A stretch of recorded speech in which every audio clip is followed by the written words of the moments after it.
Cabildeo presenta Informe Especial con Amalia Pando. Muy buenos días. Hoy quiero tocar un tema que es materia de discusión teórica, aunque no por ello es menos importante, y que tiene que ver con definir al gobierno de Evo Morales. ¿Es un gobierno democrático autoritario o es una dictadura? Llana y simple dictadura. Bueno, los políticos y los politólogos discrepan en su opinión y hay discusiones apasionadas a propósito. Yo les daré algunos elementos para que usted también participe en la discusión. En una entrevista con un periodista francés, Evo Morales se indignó cuando el periodista le dice, bueno, muchos opinan que su gobierno es dictadura. Y Evo Morales dijo, ¿qué dictadura? ¿Acaso hay tanques en la calle? Eso es dictadura, los tanques en la calle. Evo Morales hace referencia a la experiencia que hemos vivido en Latinoamérica con las dictaduras militares. Es que no hay solo dictaduras militares. Yo le voy a dar algunos ejemplos. Primero empecemos con las dictaduras militares. Se hacen del poder a través de un golpe de Estado. Primera característica por el origen es un golpe de Estado. Están sustentados esencialmente en las Fuerzas Armadas, es decir, en las fuerzas regulares del Estado, que se convierten en un instrumento político para llevar al poder a algún militar. De eso hemos tenido acá cualquier cantidad. Banzer, García Mesa, en fin, hemos tenido muchos golpes militares. Suben al gobierno no por elecciones, sino a través de un golpe de Estado, sacan los tanques, rodean el Palacio de Gobierno y se entran al Palacio de Gobierno con paso de parada e instalan un gobierno dictatorial basado en las Fuerzas Armadas, convertida en un instrumento de poder. Bueno, de eso hemos tenido mucho. Evo Morales considera que esa es la única dictadura que existe, por eso pregunta, ¿acaso hay tanques en la calle? Bueno, también decirles que los dictadores no tienen tanques en la calle todos los días, sacan los tanques para hacer el golpe de Estado, pero después que ya han consolidado el poder no necesitan tener los tanques en la calle. La dictadura se va a expresar a través del común denominador de todas las dictaduras, que es, en síntesis, acabar con el Estado de Derecho. ¿Qué quiere decir acabar con el Estado de Derecho? Acabar con una constitución democrática que establece la división de poderes, usted ya sabe eso, que garantiza la libertad de expresión, que garantiza los derechos humanos y, lo más importante, que pone límite al poder. En algunas constituciones solo 4 años, como en Chile, en otras constituciones solo 5 años, en otras constituciones se permite una reelección y nada más. No hay constituciones democráticas que digan más de una reelección consecutiva. Algunas ni siquiera permiten que después de una reelección consecutiva el presidente de ese periodo pueda volver a candidatear nunca más en su vida. Bueno, esa es la esencia. Cuando se viola el Estado de Derecho, hay dictadura. Quiero decirles que, pues, no todas las dictaduras se han inaugurado con un golpe de Estado. Muchas dictaduras han empezado con procesos electorales. El caso más conocido en nuestra región es el de Alberto Fujimori. Ganó las elecciones con amplio margen, fue el primer populista de la región, en 1990, y tenía un parlamento adverso a Fujimori. El parlamento no lo dejaba gobernar. Entonces, en 1992, cerró el parlamento, tan simple como eso. El 93, en Guatemala, José Serrano Elías quiso seguir el ejemplo de Fujimori y le fue mal. Cerró el parlamento y después al que lo despacharon fue a él. Tuvo que salir al exilio. En cambio, Alberto Fujimori, después de cerrar el Parlamento, convocó a elecciones el mismo año y ganó con amplia mayoría y total, se quedó 10 años, 10 años en el Palacio de Gobierno y 10 años en la cárcel después. Le dieron una sentencia de 25 años, cumplió 10 años y lo han indultado.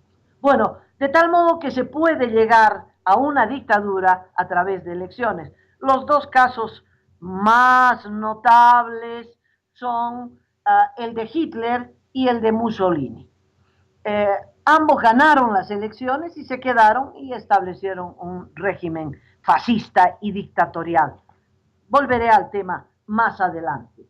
De tal modo que cuando hay civiles en el gobierno que llegan al gobierno vía elecciones y el Parlamento los molesta, cierran el Parlamento. Evo Morales, por ejemplo, ¿para qué va a cerrar el Parlamento si el Parlamento es condescendiente con él? Cumple una de las condiciones de los regímenes dictatoriales, y es que significa acabar con el Estado de Derecho cuando en una sola persona se concentran los tres poderes y hasta los cuatro, el de la libertad de expresión también, el de los medios de comunicación. Evo Morales, no hay nadie que pueda dudar que concentra en sí mismo al poder parlamentario, al judicial y al poder ejecutivo. Y de acá a poquito también ustedes verán que concentra al poder electoral. Han habido civiles que han dirigido largas dictaduras. El caso más clásico es Anastasio Somoza. Anastasio Somoza, padre, y Anastasio Somoza, hijo, Tachito. Gobernaron Nicaragua por 35 años, hicieron elecciones, no es que no hicieron elecciones, a ningún dictador le gusta que lo llamen dictador, en primer lugar. Todos son demócratas, todos son difamados por la oposición, ya sean o los comunistas o los fascistas, cualquiera que fuera en la oposición, son acusados de mentir y decir que son dictadores. A los dictadores les encanta ser demócratas, por eso cuando están en el poder organizan unas elecciones que garanticen que el dictador va a ser reelecto.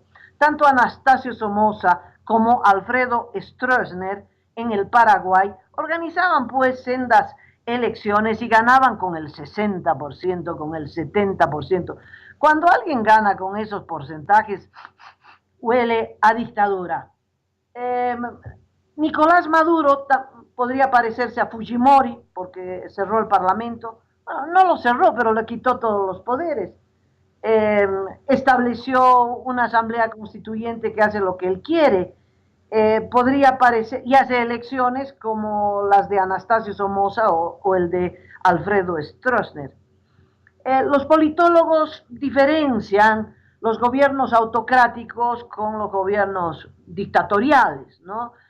Dictadura, dicen, esta es la clasificación teórica, ¿no? La realidad no siempre responde a las categorías teóricas. Dictadura tiene que ver con el jefazo, tiene que ver con que hay un caudillo y que todo lo demás gira en torno y al servicio del caudillo. En los gobiernos autocráticos hay un partido único. Bueno, pero la realidad mezcla, porque Stroessner, por ejemplo, en el Paraguay, gobernaba no solo con las Fuerzas Armadas, pero gobernaba con el Partido Colorado, que sigue gobernando el Partido Colorado, ¿no? Va más allá del gobierno de Stroessner. Bashar al-Assad en Siria también tiene su partido, ¿no? Sacan su partido. Todos los dictadores de pronto tienen sus partidos y cada vez que los critican o que necesita, sacan a inmensa cantidad de manifestaciones y a través del partido usted recibirá los privilegios del régimen. Las dictaduras no son gobiernos de minorías, no, minorías son las que se benefician de estas dictaduras, pero son gobiernos que tienen respaldo popular, incluyendo Pinochet, que es la clásica dictadura militar de América Latina. Pinochet hasta sus últimos días tenía a Chile dividido, tenía la mitad de Chile que lo respaldaba. Uy, a duras penas ganó el no en un referéndum, pero Pinochet fue más demócrata que Evo Morales porque respetó el resultado de ese referendo y se fue.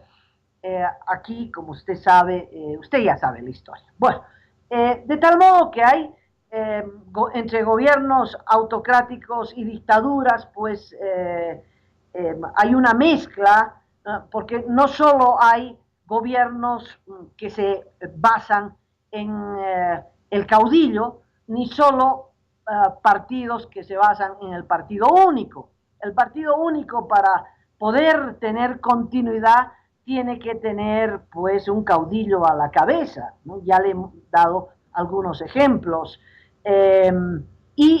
Los partidos, las dictaduras, normalmente desarrollan partidos. Banzer, por ejemplo, desarrolló la ADN. Ahora, las dictaduras el término autocrático pues vienen de las monarquías. Las monarquías eran gobiernos autocráticos. Ahora tenemos monarquías, pero sin ninguna estirpe, sin ningún charme, ¿verdad? Simplemente son dictadores. Bueno, yo creo que lo importante es que de alguna forma, ya sea un civil que cierra un parlamento, un civil que en realidad es el títere de los militares, en fin, cualquiera sea la forma de gobierno que no respete el Estado de Derecho, para mí es dictadura. A propósito de este ejemplo, un civil al servicio de los militares.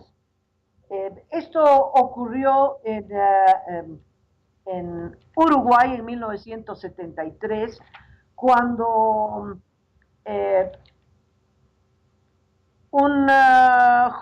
José María Bordaberry dio un golpe de Estado apoyado en los militares, pero él era civil, creó un consejo militar desde donde los militares hacían y deshacían, y después los militares se deshicieron de Bordaberry y gobernaron solo los militares, ¿no?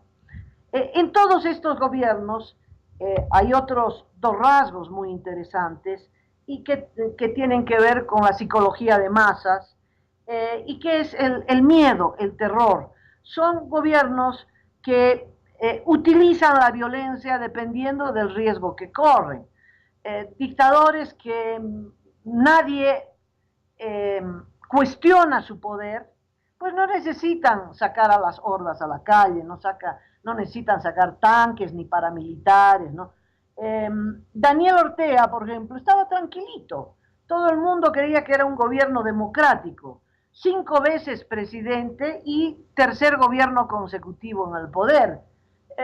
Parecía democrático. Elecciones como las de Anastasio Somoza o como las de Stroessner, manipuladas, sin garantías, sin un candidato opositor. Si aparece un candidato opositor le cortan la cabeza, etcétera, etcétera, etcétera. Y gana las elecciones con 60%, 70%. Bueno, hasta ese momento parecía democrático. La bestia fascista, la bestia de la dictadura aparece cuando alguien cuestiona su poder.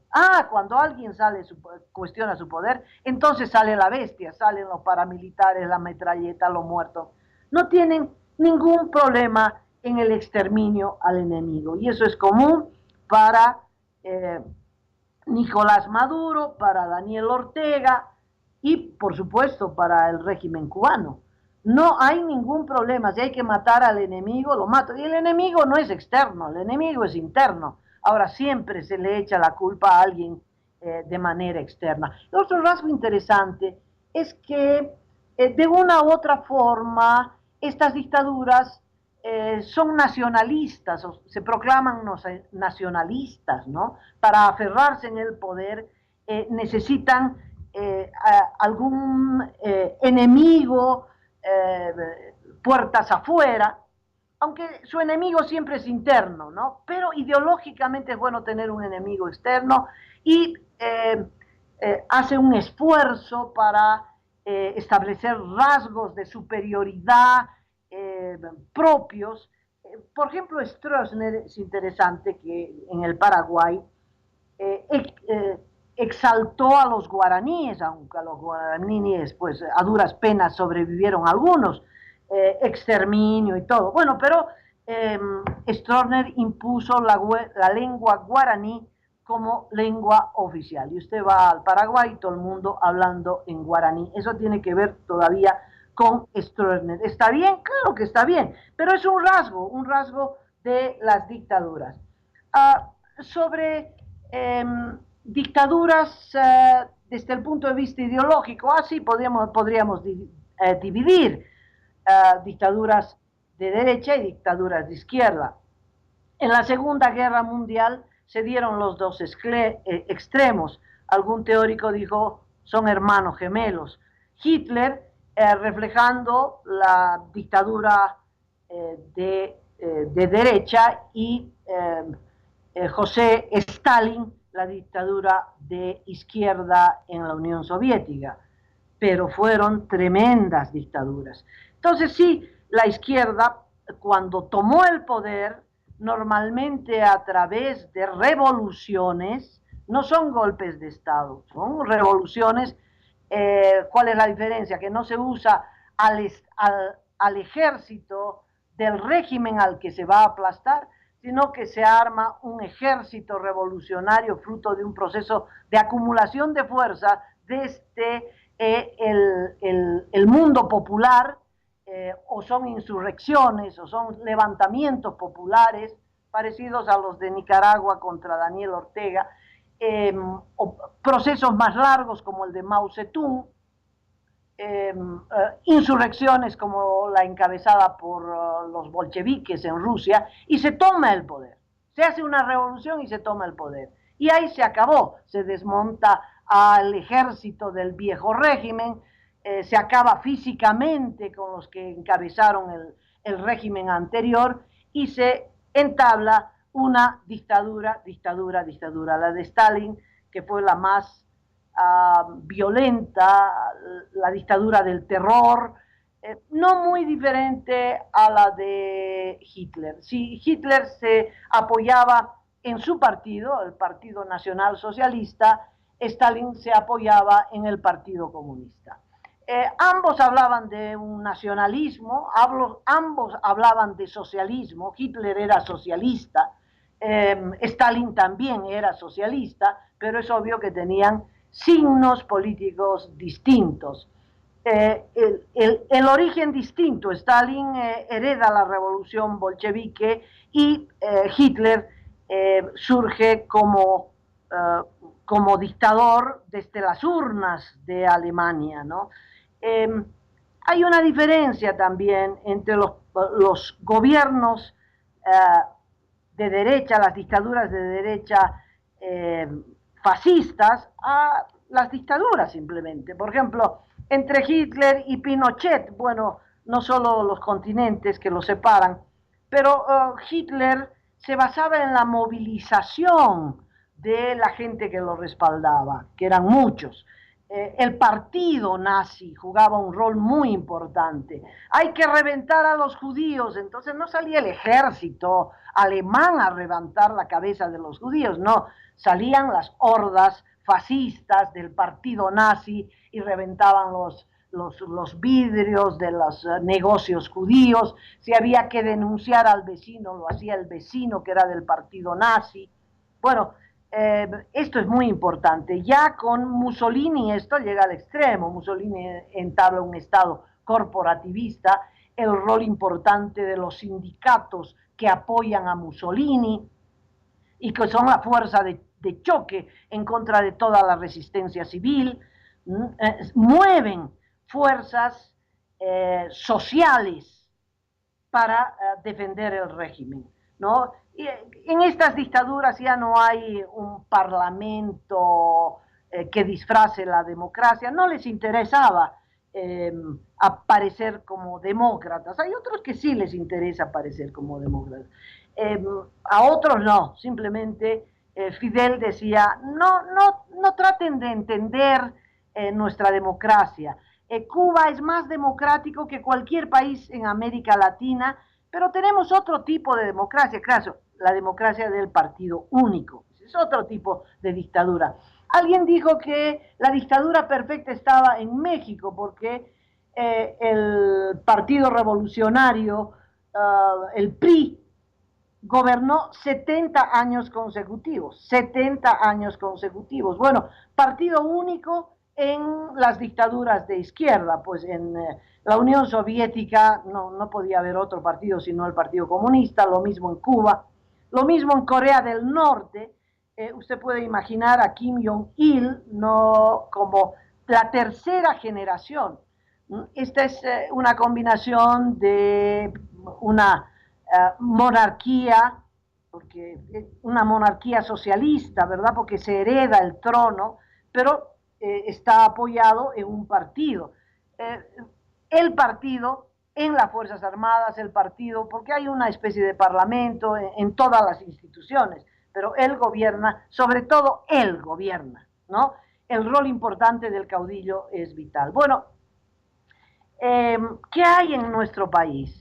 ¿No? Y alguna vez puse el ejemplo del café con leche, ¿no? Para explicar los cambios cuantitativos y los cambios cualitativos. Si usted tiene una taza de café con leche y cada día al café con leche usted le va agregando 2 gotitas más de leche, esos son cambios de cantidad, de cantidad. Cada vez hay más leche en la taza de café con leche y el café se va a ir volviendo cada vez menos tinto, ¿no? Y 2 gotitas más, 3 gotitas más de leche, hasta que en algún momento esta taza va a dar un salto cualitativo, ya no va a ser café con leche, va a ser leche con café, leche con café. Y eso es lo que está pasando en nuestro país, en este proceso de cambio de un régimen democrático a un régimen dictatorial, ¿no? Todos los días tenemos algunas gotitas más de dictadura en nuestra sociedad. Entonces, el día en el que Evo Morales controló todos los poderes, algunos vía urna, otros no vía urnas, ¿no? Controló el poder judicial, después vía urnas controla el poder judicial, después se adueña de los medios de comunicación, como fuera, a través de un partido y a través de las Fuerzas Armadas, bien al estilo de Stroessner y de Anastasio Somoza, ¿verdad? Apoyado en un partido y apoyado en las Fuerzas Armadas. Todos los requisitos, ¿no?, de catálogo para la dictadura, para el manual de los dictadores. No hay división de poderes. La libertad de expresión está restringida. No se respetan los derechos humanos. No hay límites al poder. Cuando Evo Morales, por ejemplo, elimina la posibilidad de hacer licitaciones para los contratos públicos, cuando hay un decreto que dice que él, a través de su partido, va a designar con el dedito a la empresa que quiere contratar. Bueno, eso son saltos muy importantes hacia la dictadura. Cuando el parlamento que él gobierna y que él controla, porque nadie me va a decir que Gringo González tiene iniciativa propia, ¿verdad? Elige a los candidatos para jueces, para magistrados, cuando a través del Parlamento se toman las decisiones que él quiere, acuerdos con Irán, acuerdos con Rusia, en fin. Estamos viendo, ¿no?, esta combinación, un gran poder para el caudillo, el jefazo, y que maneja de manera autocrática, es decir, a su gusto, una nación. Cuando ya el Tribunal Constitucional dice no hay límite de poder, ahí se da un salto para mí cualitativo, que se va a consumar el próximo año, cuando el Tribunal Electoral sumiso habilite para las elecciones a Evo Morales. Cuando un caudillo en el poder no respeta el voto popular, no respeta el 21F, Entonces se ha dado un salto ya cualitativo, ya el hilo democrático se ha roto. Pero claro, el salto definitivo se lo va a dar en los próximos meses, cuando la Corte Electoral habilite a Evo Morales y Álvaro García Linera, que por la Constitución, por el Estado de Derecho, no pueden candidatear, y ellos dicen, sí puedo candidatear porque mi poder constituyente, mi tribunal constitucional así lo ha decidido, pero es su tribunal constitucional, no es el tribunal constitucional. Y entonces lo que se respeta es la voluntad del jefazo. Sí, podemos decir, faltan todavía algunas gotitas de leche para que esto se convierta en una leche con café, es decir, en una dictadura plena.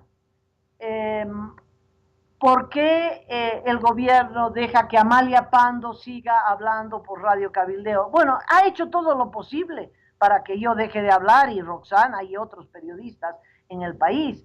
Nos ha perseguido, nos ha quitado la publicidad, nos ha apagado la luz, en fin, se ha adueñado del campo ferial para clausurar Radio Líder. Hace todo lo posible, todavía manteniendo una formalidad, ¿no? Un invento jurídico, en fin, mantiene todavía un grado de formas, pero cuando esas formas no sean suficientes, pues utilizará otros instrumentos. El judicial es muy efectivo, porque si hay algo, hay otro rasgo común en todos estos gobiernos, en esta gama de dictaduras, es el terror. No tienen que utilizar el terror, no es el amor al jefazo, es el temor a perder la vida, a perder la libertad, en fin. A propósito de esto, el colega Andrés Gómez ha escrito un bonito artículo, y con la lectura de este artículo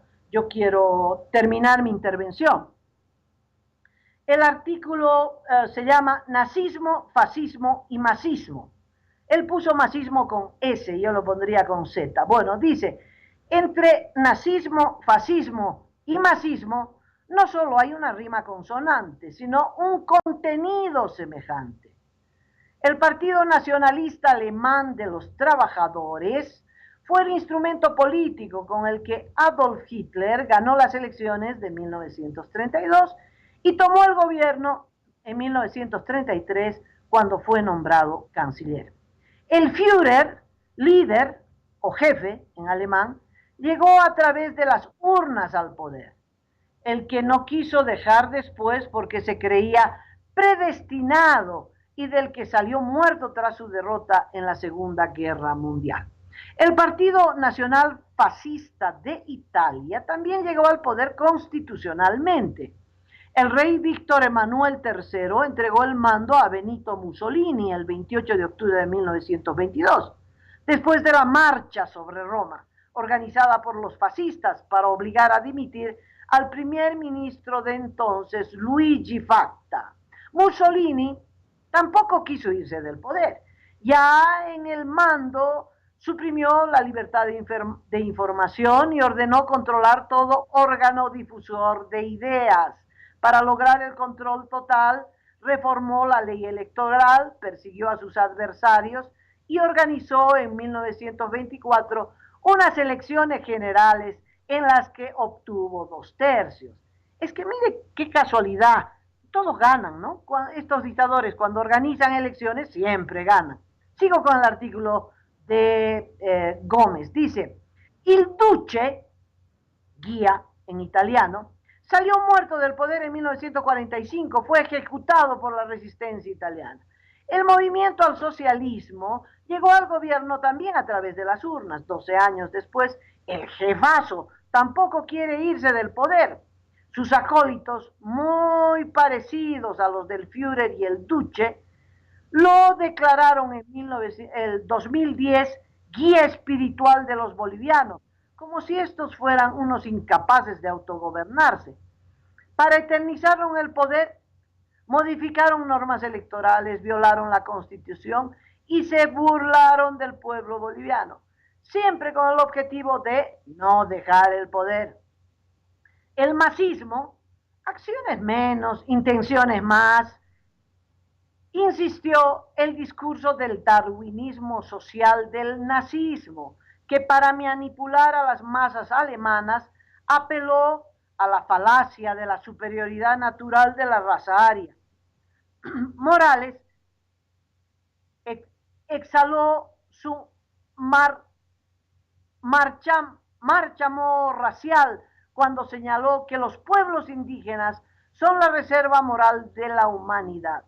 Mutatis mutandis, los no indígenas son una lacra. Por si faltaban dudas, Toribio Ticona Cardenal e hincha del masismo declaró que los indígenas somos la raza más fuerte y Evo es amigo de lucha, léase. Los no indígenas son débiles y el jefazo es el guía en la lucha contra las otras razas. Si crees que exagero, el vicepresidente Álvaro García Linera confirma lo que les he dicho con su convocatoria a la violencia. La pelea es de caras contra indios, es decir, la raza fuerte y la reserva moral contra los débiles y podridos caras. Listo, quedó constituido el estereotipo denominado popular para atacar hasta matar a todo aquel que defienda la democracia y no sea indígena. Un dato más, el masismo pregona que el fascismo, la supremacía del Estado corporativista, parafrasea a Mussolini, la sociedad debe funcionar con la armonía y precisión del cuerpo humano. Todos los intereses y todos los individuos se subordinan al objeto supremo del Estado plurinacional. El Estado corporativista no soporta ninguna contradicción, independencia ni acción propia de ningún órgano, sea judicial, electoral o legislativo. Tal es la degradación de este último en el Estado plurinacional que es incapaz de legislar o fiscalizar. La función de sus miembros es hoy levantar la mano y aplaudir. Hitler y Mussolini estaban convencidos de que una élite debía dirigir el país. En la Italia fascista se creía que la sociedad estaba formada por una minoría de individuos superdotados, aptos para dirigir a la masa mediocre destinada a seguirlos y servirlos. El Führer decía que el pueblo debía ser conducido por una élite de las mentes más dotadas. El masismo tiene su grupo de superdotados, entre comillas, Evo, García, Quintana, Arce y todos los que van rotando en los cargos. El resto es desechable. Hitler y Mussolini creía que entre esta élite hay un ser sobrenatural que debe guiar de por vida a las masas desvalidas. Ya sabemos quién es ese guía. La responsabilidad absoluta, incondicionalmente combinada a la autoridad absoluta, de que un solo hombre puede detentar la autoridad y el derecho a mandar, escribió Hitler. Evo Morales no escribió nada, pero piensa y actúa como ello. ¿Viste? Entre nazismo, fascismo y masismo hay más que una rima consonante. Y con eso yo cierro mi informe. Muchas gracias. Será hasta mañana. Cabildeo presentó Informe Especial con Amalia Pando.